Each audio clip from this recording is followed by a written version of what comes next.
first off, I'd like to apologize for the hurriedness of this video. We had the car for a very short period. It's going back to the client, and our jobs keep us very busy.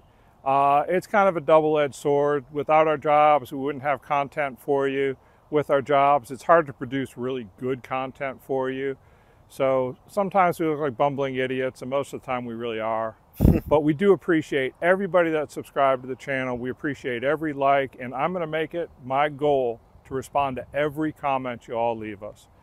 Thank you, and if you haven't subscribed, please subscribe. If you like the video, you can like it. Hell, you can hate it. Anything's better than nothing.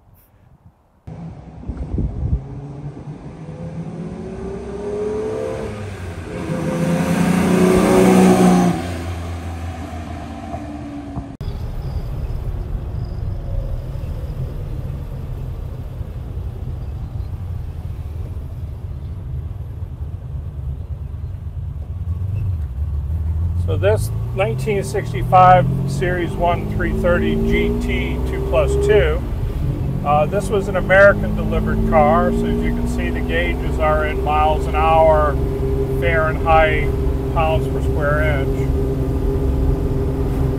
The ventilation system on the car is kind of a little confusing. So you got these levers with the yellow dots, there's 3 of them. So the yellow dot means fresh air.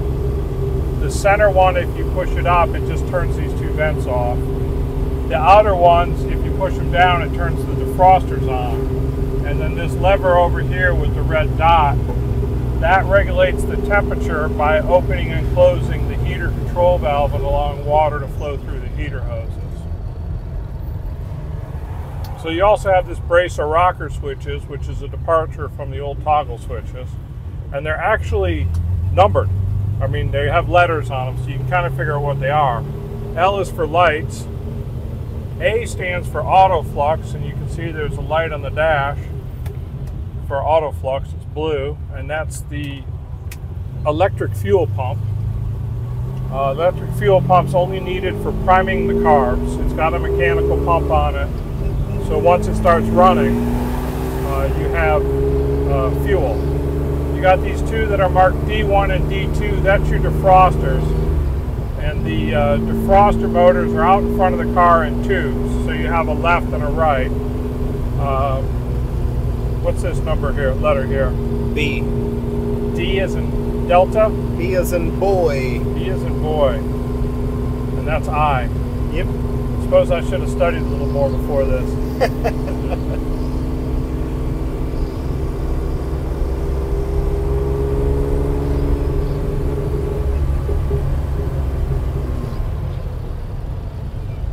The 330 GT 2+2 has a 4-liter V12 in it with a 5-speed manual transmission. So there's no electric overdrive, no extra stuff on it.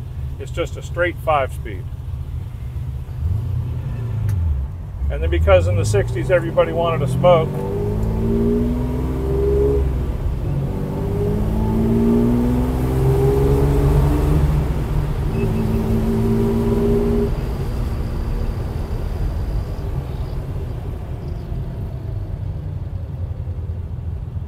you have the analog video clock, and it's actually a mechanical clock, and the electric part of it does nothing but wind the clock mechanism when it needs to be wound. That was kind of common. Push to start. W is wipers.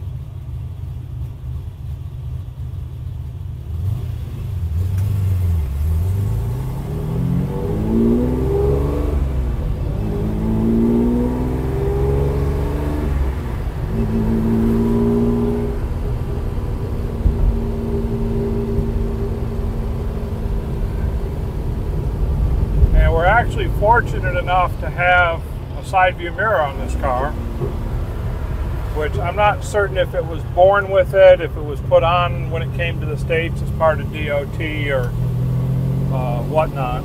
I mean, if you know, let us know in the comments, because we can't certainly be experts on everything.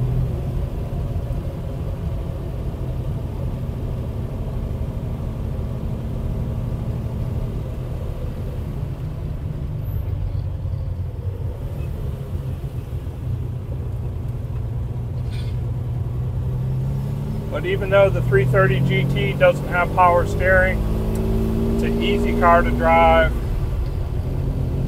It does have power brakes, and they are disc brakes, which is a departure from the cars we're normally used to working with.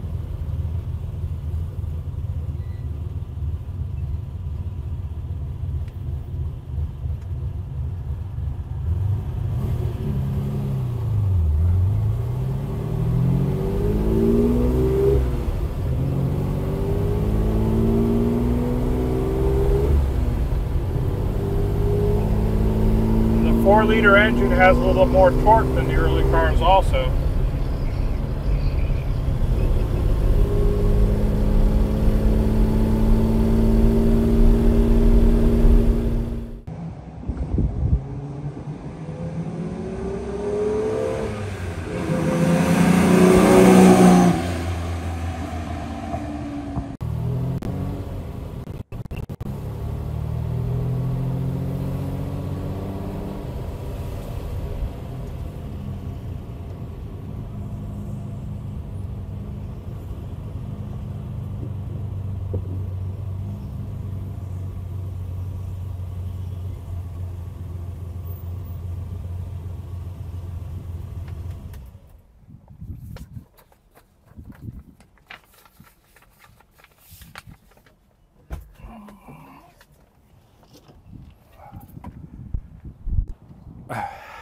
Well, hello and welcome to the channel. I'm John Daga, and behind the camera as always is Johnny. Morning, Johnny. Actually, it's afternoon. Yeah. Sun's quite high in the sky right now here in South Florida. And today I want to present to you the 1965 Ferrari 330 GT 2+2. Why is it called a GT? Because it's a grand touring car. Why is it called a 2+2? Because there's 2 seats in the front and 2 seats in the back. In the mid-60s, Ferrari was starting to get a little more luxurious with their road cars. They were becoming a little more mainstream. These are still coach-built cars, but they're very refined. The design element here on the front of the car with the 4 headlights was very short-lived, and it's exclusive to the Series 1 car. They made the Series 1 the first half of '65, and then the second half of '65 they made the Series 2, which proved to be much more popular. It was a single headlight, looked much like the later GTC or the earlier 275s. Apparently this was Enzo Ferrari's personal choice of an automobile as his daily driver. Now, had I been Enzo Ferrari and had my choice of anything from the stable, I probably would have chose the 500 Superfast of the day. This is a little more pedestrian, although the 330 does have a 4-liter engine. It's 330 cc's per cylinder, 12 cylinders, makes it a 4-liter engine, which is a whole liter bigger than the previous generation of 250s. Now, the Series 1 cars, they made 625 of these cars, so this is one of 625. The original livery, or the color combination on this car, was light gold with a black interior, and I gotta tell you, I bet that car looked absolutely stunning in gold. This is a little more 80s looking, what was popular then. It is a period color, but not the gold. So Johnny, let's take our viewers for a walk around.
Well, thanks for joining us with our 1965 Ferrari 330 GT 2+2. Very unique car, very unique front end treatment with the 4 headlights. It wasn't loved in period. It's still not as loved today. One thing about these cars is, they made 625 of these. A lot of these cars got bought because they were very affordable, but came with the big engine and the 5-speed, and a lot of them got used for like 250 Testarossa recreations, 340 Super America recreations. So a lot of these cars have been, cut up, and that, happened 10, 20, 30 years ago. These cars are still very affordable. They're an excellent entry level for somebody wanting to get into a vintage Ferrari because you get the V12, you get the multiple carburetors, you get the 5-speed and the straight axle, and heck, you can put the kids in the back seat. So thanks once again for joining us, and we hope to see you on the next one.